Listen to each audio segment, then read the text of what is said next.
On a mountain peak 700 meters above Rio de Janeiro, more than twice the height of the Eiffel Tower, exposed to hurricane-force winds and some of the most frequent lightning strikes in South America, a team of workers spent 5 years building a 98-foot concrete statue using nothing but simple pulleys, wooden scaffolding, and a narrow railway track originally built for tourists. No modern cranes, no steel skeletons shipped in from overseas. Every single piece of this statue was mixed, molded, carried up a mountain, and assembled by hand, on-site, at an altitude where the weather alone could kill you if you weren't careful. So how do you build one of the most recognizable monuments on Earth on top of an exposed mountain peak, using 1920s technology, without a single modern piece of construction equipment? This is the true story of how Christ the Redeemer was actually built. The idea for a massive religious monument overlooking Rio de Janeiro didn't come from the government. It came from Brazil's Catholic Church, responding to growing anxiety in the 1920s about secularism spreading through Brazilian society and a desire to create a permanent, visible symbol of faith positioned above the entire city, visible from nearly every neighborhood below. The timing mattered too. Brazil had formally separated church and state decades earlier, and church leaders increasingly worried about religious influence fading from public life as the country modernized and urbanized rapidly through the early 20th century.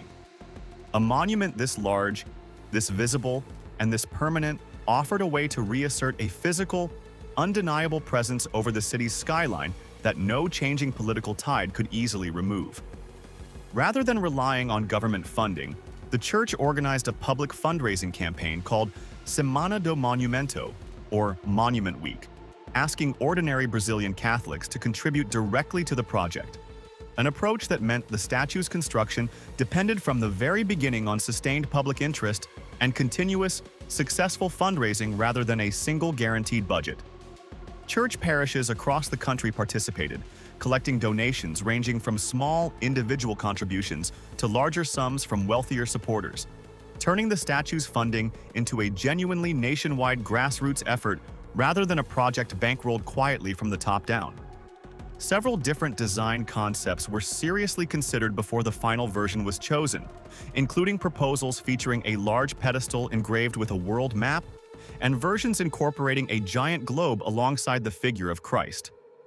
The design ultimately selected, submitted by Brazilian engineer Heitor da Silva Costa, showed Christ standing with arms fully outstretched, a deliberately symbolic pose meant to evoke both the shape of a cross and a gesture of open embrace toward the city below. This open arms design looked striking on paper. Actually engineering it to survive decades of extreme mountaintop weather was an entirely different problem. Here's the part almost nobody expects. Those outstretched arms were, structurally speaking, a genuine problem. Two solid arms, extended horizontally 28 meters apart, act almost exactly like an airplane wing turned sideways, or the sail of a ship. On a calm day, that's irrelevant. On an exposed mountain peak battered by tropical storm winds, that same open pose becomes a massive wind-catching surface, and wind pushing against two rigid outstretched arms creates enormous leverage exactly where the structure is weakest, at the shoulders, where the arms meet the torso. Da Silva Costa brought in French structural engineer Albert Caquot, an expert already well known for solving exactly this kind of wind load problem on bridges and towers, specifically to calculate how much force those arms would experience in a full tropical storm, and to ensure the internal reinforcement running through the shoulders and arms could handle that load without snapping or cracking. The most peaceful, welcoming gesture in the entire design was, from an engineering standpoint, the single most dangerous part of the whole statue. The first major engineering decision concerned the material itself, and it's a decision that shaped literally everything that followed. Da Silva Costa needed a material that could be shaped into fine sculptural detail, remain structurally stable in hurricane-force winds at extreme altitude, and survive constant exposure to lightning, driving rain, and temperature swings without cracking or corroding over decades. Steel was the obvious modern choice. It was also the riskiest one. Exposed steel framework at this altitude, in this climate, faced significant long-term corrosion risk from constant moisture and salt-laden coastal air. A steel skeleton struck repeatedly by lightning over the following decades could suffer progressive structural damage in ways far harder to inspect and repair than a solid material would. Stone, the traditional option for a monument this culturally significant, failed for a much simpler reason: weight. A solid stone version of this statue could have weighed several times what the finished concrete structure ultimately did, roughly comparable to hauling the weight of a fully loaded cargo ship up a mountain using nothing but a narrow tourist railway built for sightseers, not freight. Carving stone at this scale would also have required transporting massive quarried blocks up that same narrow mountain access, and any structural flaw discovered partway through carving a solid stone section could mean starting that section over from scratch. Da Silva Costa instead chose reinforced concrete, a material that could be poured and molded into the same fine sculptural detail a sculptor working in clay or plaster could achieve, while providing a solid, weather-resistant mass considerably more resistant to the specific dangers this exposed mountaintop location presented. Concrete could also be mixed and poured directly on-site in manageable batches, rather than requiring enormous finished blocks to be hauled up the mountain fully formed. A practical advantage that mattered enormously given the transportation constraints the entire project was operating under from the very beginning. To bring the sculptural vision to life, Da Silva Costa brought in French sculptor Paul Landowski, who designed detailed clay and plaster scale models of the entire statue back in his Paris studio, working out the exact proportions, the fall of the robe, the precise angle of the outstretched arms, long before a single piece of the actual full-scale statue existed in Brazil. These scale models then had to be enlarged, section by section, into a full-size structure roughly 30 meters tall, not counting the pedestal, with an arm span stretching 28 meters across, translating a tabletop-sized clay model into a structure nearly the height of a 10-story building, a scaling process that had to preserve every subtle proportion and facial detail with almost no room for error, since a small miscalculation in a small model could become a glaringly obvious flaw once blown up to full monumental scale. The enlargement process itself relied on a technique called pointing, essentially a system of careful, repeated measurements taken from the small-scale model and mathematically projected outward onto the full-size structure, section by section, using measuring points and reference markers to ensure every proportion scaled up consistently rather than drifting slightly out of alignment as the work progressed. Even a small, seemingly insignificant error, repeated across dozens of separate enlarged sections, could compound into a visibly lopsided final statue, meaning the technical team charged with this scaling process carried nearly as much responsibility for the statue's final appearance as Landowski's original artistic vision did. One especially delicate task within the entire project was sculpting the statue's face, and this responsibility ultimately fell to a Romanian sculptor named Gheorghe Leonida, who had been studying art in Paris at the time and won the specific commission to design Christ's facial features, a detail many visitors never learned despite it being one of the most emotionally important elements of the entire monument. The one piece of the statue millions of people would eventually look directly into the eyes of from thousands of feet below. Once the design was finalized, engineers faced the genuinely difficult logistics problem at the heart of this entire project. How do you get an enormous volume of concrete, steel reinforcement bars, and finishing material to the summit of a steep, remote mountain peak with no road access suitable for heavy construction traffic? The solution relied on the Corcovado Rack Railway, a narrow cog railway originally built decades earlier in the 1880s purely to carry tourists up the mountain for the view, never designed or intended to haul tons of raw construction material. Engineers had to repurpose this small tourist railway into the primary supply line for an entire 5-year construction project, sending up cement, sand, steel rebar, and eventually thousands of individual finishing tiles in careful, repeated trips. A logistics operation that turned a scenic tourist attraction into the literal supply artery for one of the largest religious monuments ever built. The railway itself imposed hard physical limits on how construction could actually proceed. Its narrow gauge and modest carrying capacity meant materials had to arrive in small, manageable batches rather than the large bulk shipments a modern construction project would expect, forcing planners to carefully sequence exactly what needed to arrive when, since running out of a critical material midway through a concrete pour, with the nearest resupply hours away by rail, could compromise an entire section of work already in progress. Every bag of cement, every length of rebar, and every crate of finishing tile had to be manually loaded, carried up the mountain, then manually unloaded and transported the final stretch to wherever on the summit it was actually needed. A supply chain bottleneck that shaped the entire pace of construction far more than the sculpting or engineering work itself. Even after materials reached the summit, actually constructing the statue at that exposed elevation created its own specific dangers most retellings gloss over.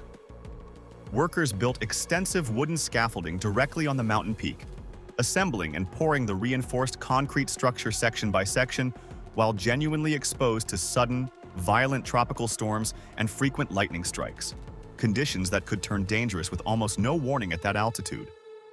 Working at height on wooden scaffolding, with 1920s-era safety equipment that offered nowhere near the fall protection modern construction workers rely on, meant every single day at the site carried real physical risk, compounded by winds strong enough at that exposed elevation to make even routine tasks like lifting materials or maneuvering scaffolding sections genuinely hazardous. This part of the story deserves honesty rather than a clean, heroic gloss. Historical documentation from the construction period is genuinely incomplete regarding worker safety incidents, and while no confirmed worker deaths are documented in the surviving construction records, labor conditions in 1920s Brazil generally offered nowhere near the safety protections modern construction workers expect. And the risks these specific workers faced, assembling scaffolding on an exposed lightning-prone peak with 1920s-era equipment, were genuinely severe regardless of what the incomplete historical record does or doesn't confirm. To put the scale of the finishing work in a number you can actually hold on to, rather than paint, which would have faded and peeled rapidly under constant tropical sun and rain at this exposed altitude, engineers chose to cover the statue's entire concrete surface using thousands of small triangular soapstone tiles, a mineral chosen specifically because of its natural durability and resistance to extreme weather, applied individually across the entire statue, in a technique closer to mosaic work than traditional statue finishing. Soapstone, also called steatite, was already a familiar material in the region, commonly used in local architecture precisely because of how well it withstood Rio's humid, sun-heavy climate without discoloring or degrading the way many other finishing materials would over just a few years. Workers cut and shaped each individual tile by hand, then fixed them one at a time across the statue's curved surface, following the exact contours of the robe, the arms, and the face, a painstaking process that had to account for the statue's complex curves rather than simply tiling a flat surface. This wasn't just an aesthetic choice. The small, individually placed tiles allowed the outer surface a small degree of natural flexibility, letting the finished skin handle thermal expansion and violent mountaintop wind stress without a uniform surface cracking the way a single continuous painted or poured layer eventually would. A design philosophy echoing the same build to flex rather than resist engineering logic used decades earlier on statues built to withstand ocean harbor winds, just applied here to violent mountain gusts instead. Construction stretched across 5 demanding years, from 1926 to 1931, a timeline directly shaped by the ongoing, sometimes uncertain pace of the church's public fundraising campaign, meaning progress at times depended less on engineering pace and more on how successfully donation drives were performing in a given month.